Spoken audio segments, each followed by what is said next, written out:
Take 3.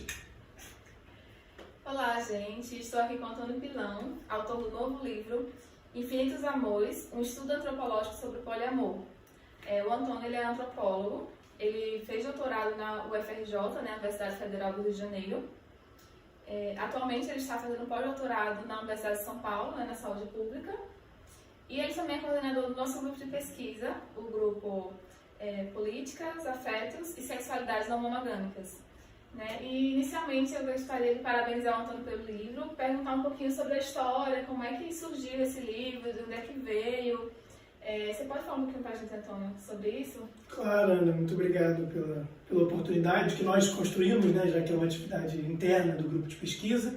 A nossa ideia é poder criar esse espaço no YouTube também, no Instagram, para conversar um pouquinho sobre as nossas pesquisas, compartilhar um pouco os resultados das nossas pesquisas.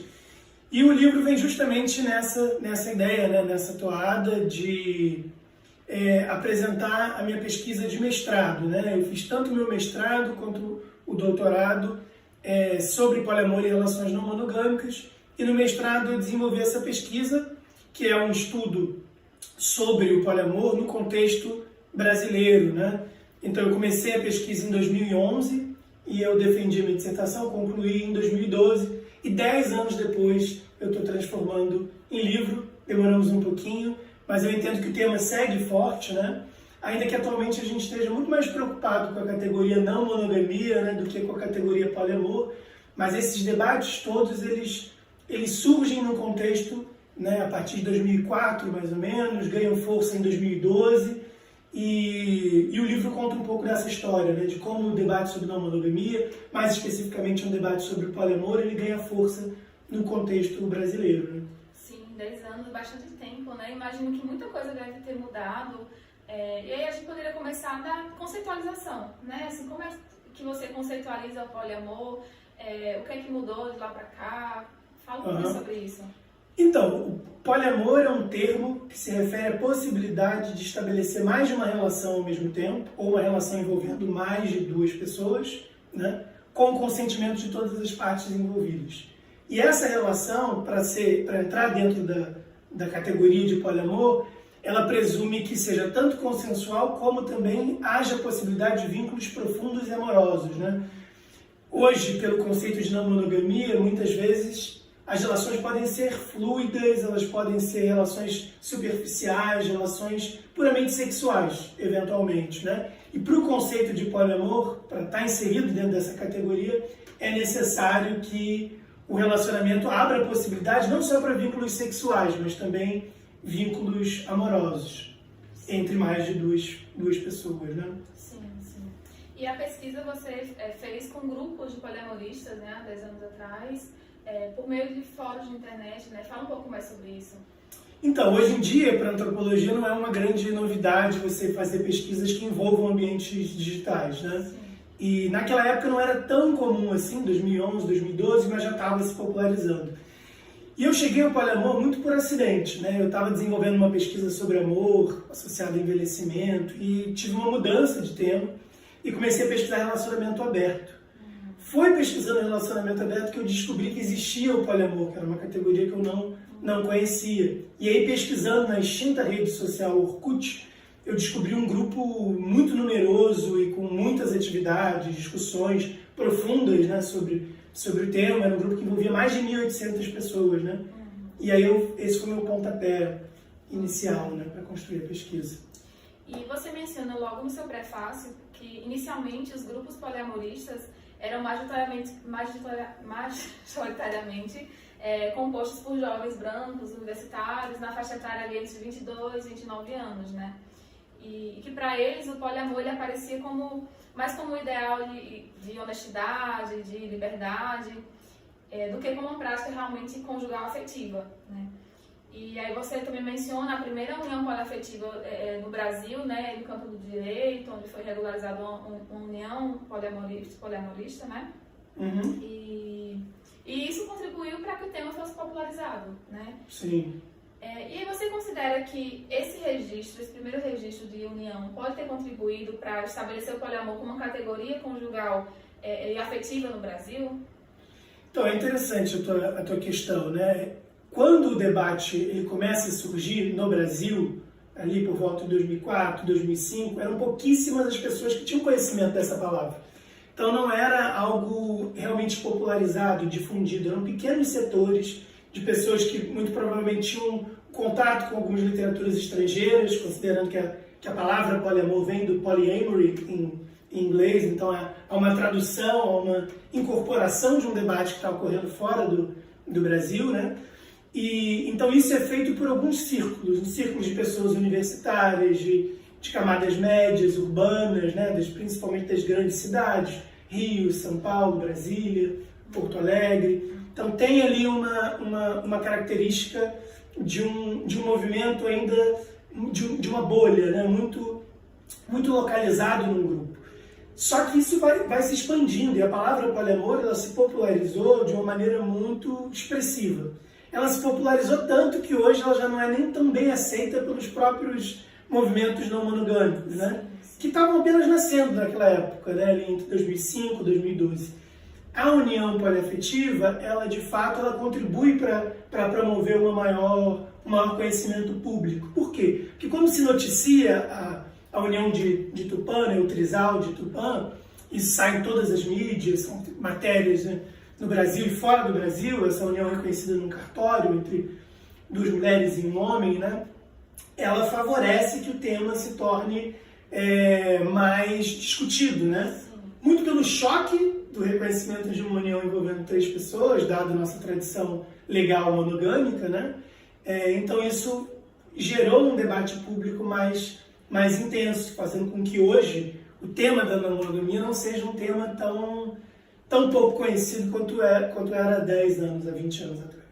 Então, possivelmente você diria que essa primeira união poliafetiva, ela propiciou que as pessoas conseguissem sair do armário, digamos assim, né? Com relação às suas práticas poliamorosas, não monogâmicas.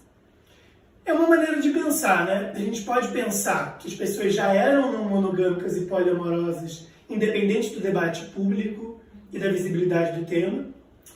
Mas eu já penso de uma outra forma. Eu acho que a prática ela está muito conectada aos conceitos, às discussões, né? Então, se nós não discutíamos ou não pensávamos a monogamia, não estranhávamos a monogamia, né? Se a gente não discutia a ideia de que é possível e até desejável estabelecer mais de uma relação ao mesmo tempo, de forma consensual, qual é a capacidade das pessoas de levantarem essas possibilidades? Então, o debate público, a existência de uma categoria poliamor circulando, né, de pessoas conhecendo outras que vivem dessa maneira, tudo isso contribui fomenta a nossa mente, a nossa sensibilidade para pensar alternativas de relacionamento. Então, a difusão do conceito da palavra poliamor e mais atualmente da palavra não monogamia, elas ajudam muito no nosso processo de questionamento da monogamia, de reconhecimento de que a monogamia existe e de reflexões sobre a possibilidade de relações diferentes desses moldes. Sim. Então, você considera que essa relevância da categoria não monogamia, né, ela pode ter diminuído a visibilidade da categoria poliamor ou uma coisa acrescentou a outra? Como é que você vê essas categorias dentro do movimento não monogâmico, que seria esse termo mais geral, né? Essa é uma pergunta difícil de responder, porque no contexto dos Estados Unidos, quando surge o poliamor, no início dos anos 90, a palavra polyamory ela vem como um substituto da categoria não monogamia. Né? Então, primeiro vem a não monogamia e depois vem o poliamor. No contexto brasileiro, acontece o contrário. A palavra não monogamia não tinha força no início dos anos 2000. Ela vem com a palavra poliamor, também relacionamento aberto, que é bem anterior, remonta aos anos 70, né? Mas a palavra não monogamia não era forte no cenário brasileiro no início dos anos 2000. E aí vem a palavra poliamor, explode como poliamor. Só que há uma série de críticas que se desenvolvem no Brasil, algumas se desenvolvem fora, mas algumas mais no Brasil, que problematizam o poliamor. Então a palavra não monogamia vem, no contexto brasileiro, como uma saída para o entendimento das pessoas que estão tendo relações não monogâmicas, de que ela não funciona tão bem. Por quê? Por 2 motivos principais. Uma se refere às relações livres, que era um modelo de relação muito forte no Brasil no início dos anos 2000, que questionava o fato do poliamor não ser muito livre. Porque existia relação fechada no poliamor, trisal, só três, parecia uma forma de monogamia. E a crítica à falta de liberdade das relações poliamorosas fez com que as relações livres tivessem força no contexto brasileiro. E o segundo motivo é porque o amor era uma palavra era uma categoria muito problematizada, né? Parecia muito higiênica, muito purista, né? Assim, uma forma de tentar retirar a sexualidade, umas relações mais livres, mais fluidas e que envolvam eventualmente apenas conexões de desejo, de sexualidade, não tanto amorosas, né? Então, esses são dois motivos que contribuem para o fato da categoria poliamor, ela ter de alguma forma perdido um pouco mais de espaço em relação à categoria não monogamia hoje. Interessante. E aí, parte importante da sua pesquisa, ela foi feita no meio digital, né? Foi dedicada a esses estudos de grupos poliamoristas no Orkut, como você falou, no Facebook, né, posteriormente. Uhum. E aí isso evidencia uma trajetória dos poliamoristas nesse meio digital, né, online. Você observa que a utilização das plataformas digitais, né, para a popularização das relações não monogâmicas, elas acontecem até hoje?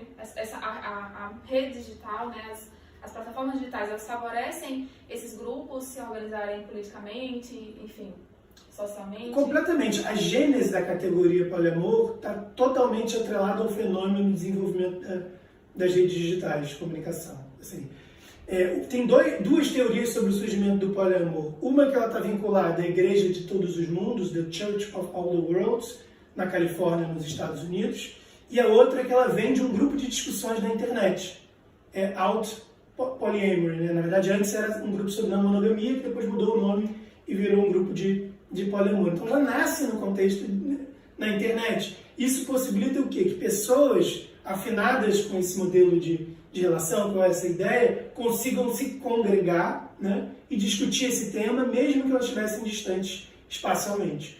No contexto brasileiro, acontece a mesma coisa. Veja bem, quando se populariza a internet no Brasil? Início dos anos 2000, né? E é justamente o período em que a categoria poliamor passa a circular. Não há referências da categoria poliamor antes dos anos 2000 na imprensa periódica brasileira. Ou seja, ela começa a aparecer nos anos 2000, né, quando a internet já é forte, e os grupos de discussão na internet, primeiro no Orkut, depois no Facebook, né, hoje em dia já tem o Instagram, enfim, outras redes também, Twitter, enfim, passam a ser espaços importantes de produção de conhecimento, de troca, de apoio e até mesmo de construção de movimentos políticos, né? Que a gente observa até hoje nessa organização, e inclusive cada vez mais fortalecida, né, por meio das plataformas digitais.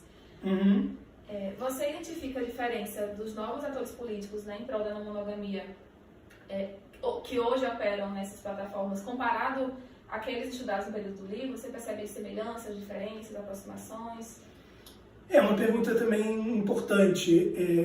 O debate do poliamor, e acho que tocando um pouco no que você falou no primeiro tópico, o debate sobre o poliamor no início dos anos 2000, até, né, a primeira década dos anos 2000, ele está muito atrelado a uma crítica à monogamia, entendendo a monogamia como mal, como uma tradição religiosa que tolhe a nossa liberdade, a nossa possibilidade de desenvolver afetos plurais. Então, é uma fala que vem muito mais de uma prática, de uma vida e uma perspectiva monogâmica, e uma crítica à monogamia, do que efetivamente pessoas que já desenvolviam relações poliamorosas a longos períodos, né? Então, nesse contexto, era muito mais uma crítica à monogamia e uma visualização do poliamor como uma saída, quase idealizada como um paraíso, né? Tem interlocutores meus no livro, né, que falam do poliamor como um céu, como uma faixa preta, como um lugar de evolução mesmo, né? Entendendo o poliamor como algo melhor do que a monogamia. Essa perspectiva mais evolutiva, vendo a monogamia como uma forma atrasada de relacionamento, repressora, mentirosa, né? Menos igualitária, e o poliamor como mais livre, como como mais igualitário, como mais evoluído, né? Isso era muito comum naqueles dias. E qual era a consequência disso? Que poucas críticas eram produzidas às próprias relações poliamorosas. Parecia o céu, não existiam problemas. E a partir do momento em que o poliamor se populariza, que os movimentos negros, feministas, LGBTQIA+, participam do debate público, começa a se questionar em que medida, dentro das relações não monogâmicas, poliamorosas em particular, não se perpetuam opressões, não se perpetuam assimetrias, desigualdades. Será que o poliamor pode realmente ser pensado como uma saída para todos os males da monogamia? Será que não criam-se outros problemas em relação aos relacionamentos, né? A partir do momento que você entra numa relação não monogâmica? Então, essa mudança de perspectiva, crítica às relações não monogâmicas, não estava colocada nos movimentos oriundos do início do milênio, né? Agora há mais senso crítico, né? Há mais discussões sobre negritude, sobre racismo, sobre colonialidade. Alguns debates estão situados no cenário político atual que não estavam colocados com a mesma ênfase há 10 a 20 anos atrás. Muito bom. E mesmo com a popularização do debate, né, sobre a não monogamia, parece haver ainda uma certa resistência, né, assim, a essa temática quando a gente observa essa discussão, né, esses embates no Twitter, no Instagram, né, sobre a não monogamia. Então, parece que ainda não tem uma aceitabilidade muito estabelecida ainda sobre a não monogamia nessas plataformas, né. A que questão você atribui a essa resistência? Assim, na sua perspectiva, qual seria o principal motivo para ocorrer essas resistências? Eu acho que, em primeiro lugar, a gente tem que pensar que o fenômeno da não monogamia, embora ele não seja absolutamente novo, ele envolve algumas características que são próprias do nosso contexto histórico, estão em fluxo, né, em transformação intensa.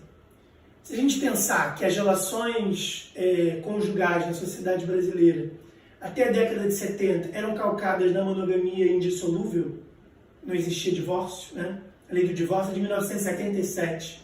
Então a gente começa a pensar em como a formatação do que é um relacionamento, do que é amor, de como a sexualidade deve ser conduzida, ela está vinculada juridicamente, ela está vinculada moralmente, culturalmente, né, a valores que não são tão bem conectados com o que está sendo discutido atualmente, né?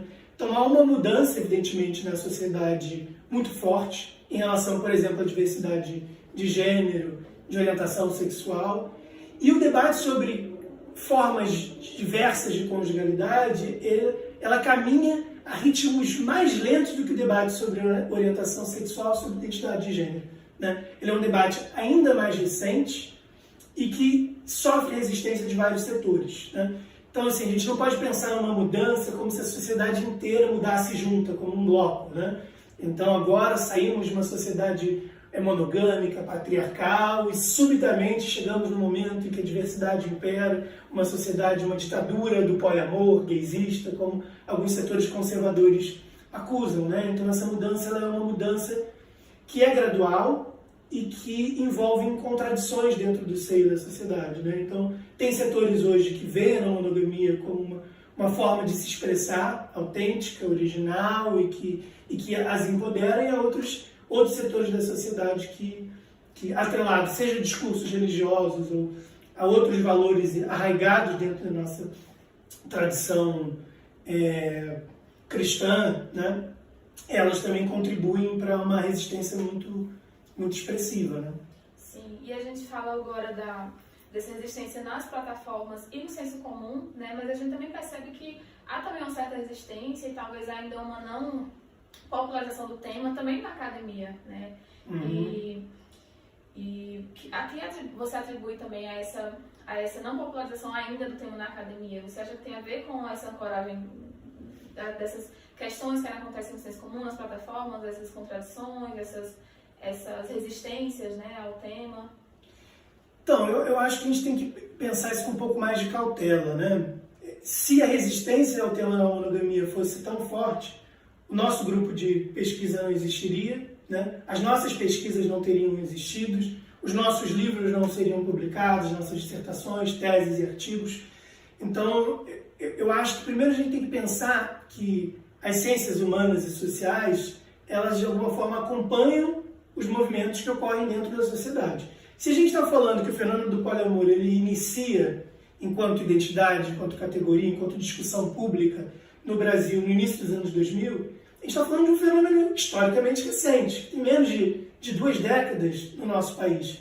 Então eu vejo com certa naturalidade que não existam um número de pesquisas tão expressivas sobre essa temática quanto outros problemas que estão colocados no debate público há muito mais tempo, né? Há algumas resistências, então há casos, né, de programas de pós-graduação que existem, né, que consideram o tema menos relevante. Então há essas disputas, mas essas disputas elas ocorrem tanto no tema das não monogamias quanto em outros temas, para você legitimar o que é fundamental se estudar, né? A gente pensa muito que, sei lá, numa sociedade como a sociedade brasileira, em que a pobreza é tão forte, que a desigualdade econômica é tão forte, talvez o único tema justo para se investir dinheiro público para refletir seja esse, né? Mas há muito tempo a gente tem trabalhado com outras formas também de desigualdade que são relevantes para além da problematização da renda, né? Como é a questão da homofobia, LGBTfobia, desigualdade de gênero. Há outros problemas, outros marcadores sociais que se conectam com esse e que também merecem atenção. Eu acho que o nosso tema, né, o tema da não monogamia, o tema das diferentes formas de conjugalidade, um debate sobre afeto, sobre amor, sobre ciúme, né, sobre família, ele também tem ganhado força nas últimas décadas, né, tem recuperado força, pensando que família já é um tema que vem sendo discutido há muito tempo. Sim. São questões que afetam as pessoas de fato, né? Eu, enquanto psicóloga, eu vejo isso no consultório, né? Essas questões de relacionamento, de família, né? Então é realmente um tema bem relevante, né? Como é que você entende que o seu trabalho, o seu livro, ele pode contribuir para esse debate, tanto das plataformas sobre o poliamor, as relações não monogâmicas, como também para esse debate acadêmico, né? Então seria o debate dentro e fora da academia. Assim, dentro da academia, eu entendo que o trabalho ele contribui para um estranhamento da monogamia como uma norma pressuposta, né? Muitos trabalhos sobre gênero, sexualidade, família, eles presumem que as relações são monogâmicas, né? Eles não trabalham com a ideia de que talvez seus interlocutoras de pesquisa não sejam monogâmicos. Eles presumem a norma na hora de organizar a pesquisa, de pensar o que é a família, uma estruturação familiar, pensar uma relação, pensar o amor. Só que nós sabemos que, ainda que a monogamia, enquanto modelo de relação seja predominante, seja hegemônico na nossa sociedade, existem formas de pensar a relação que não estão nesse parâmetro. Então, acho que uma das importâncias é abrir o olhar para que a gente reflita e reconheça outras formas de vida que existem, de fato, né? Então, é muito estranho que alguém, né, que sofre identificado como uma minoria, um pesquisador ou uma pesquisadora, né, que identifica o seu tema, né, como um tema que foi marginal em boa parte das reflexões acadêmicas, reproduz a marginalização de outros temas. Então, livros como esse, eu entendo que contribuem para tirar de dentro do armário a temática, né, e de alguma forma colocar no centro das discussões acadêmicas, né? E você perguntou também em relação ao debate público, as pessoas de maneira geral, né? Eu acho que o debate já está acontecendo independente da academia, né? Tem uma série de atores políticos, públicos, discutindo monogamia pelo humor, pelo teatro, né? Enfim, tem trabalhos de psicólogos, né? Tem N formas em que o debate da monogamia está se produzindo. Eu entendo que o papel de uma pesquisa acadêmica é trazer um olhar diferente. Um olhar que está menos preocupado em dizer como as pessoas devem construir as suas relações, né? O que é bom, o que é mal, o que é certo, o que é errado, e de alguma forma contribuir para mostrar um pouco como a vida das pessoas efetivamente é construída a partir dessa categoria ou não. Ou seja, minha pesquisa ela se baseia nas vozes de pessoas que se identificam como poliamorosas, seja nas redes sociais, seja nos encontros presenciais que eu participei, seja também nas entrevistas em profundidade que eu conduzi. É trabalhar com as vozes, as verdades, as experiências, as dores, as sensibilidades das pessoas, pessoas de carne e osso, e menos com as minhas convicções pessoais, ideológicas sobre o amor. Né? E para a gente estar chegando ao fim, né, dessa entrevista, como você vê as convergências e as divergências entre os movimentos não monogâmicos e outros movimentos identitários, né? Você já falou um pouco sobre isso, né? Que são muitas vezes movimentos que estão ali coexistindo, né? Mas como é que você vê essas convergências e divergências, principalmente aqueles movimentos identitários que estão atrelados a pautas de gênero e sexualidade?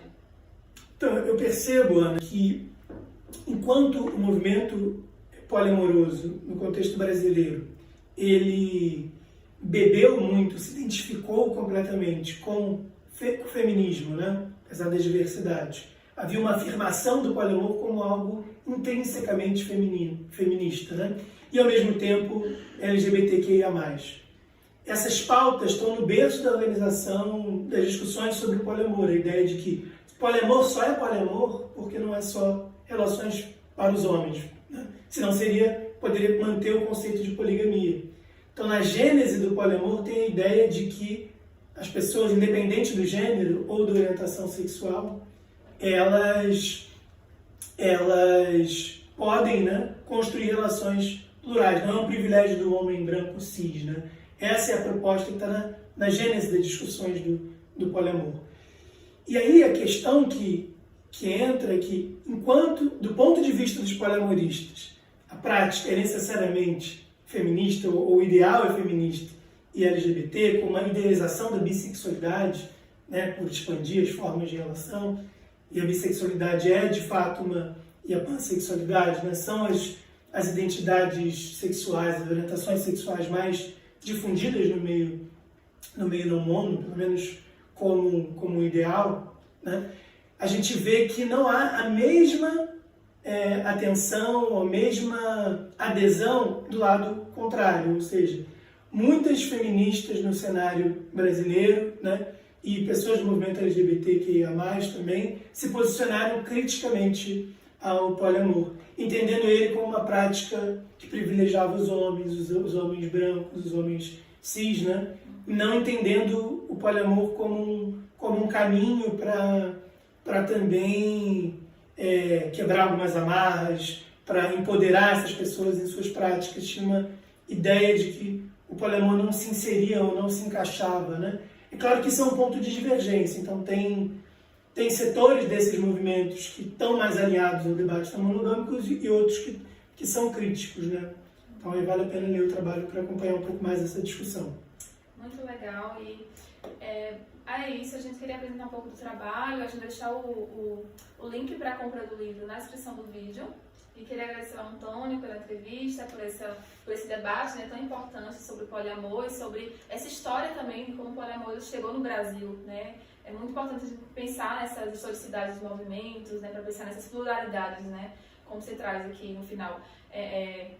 Assim como o movimento feminista, o movimento LGBTQIA+, existem pluralidades, né, existem modos de pensar que nem sempre andam no mesmo caminho. Também no movimento poliamorista também a gente percebe no seu livro essa questão aparecendo, né? E eu queria agradecer, caso você queira fazer alguma fala final, fique à vontade. Não, te agradecer também, Ana, e nos disponibilizar, né? Tanto eu quanto autor do livro, mas nós enquanto pesquisadores do grupo, né? Sexualidades... Conjugalidades... A gente sempre confunde a ordem das palavras, né? Políticas não. Na verdade políticas, afetos e sexualidade não monogâmicas. Então a gente também abre essa possibilidade para conversar com vocês sobre o tema, né, sobre o livro e sobre as nossas pesquisas, que vão também além do livro. O livro é só uma parte das nossas produções que a gente vem desenvolvendo há mais de 10 anos. Né?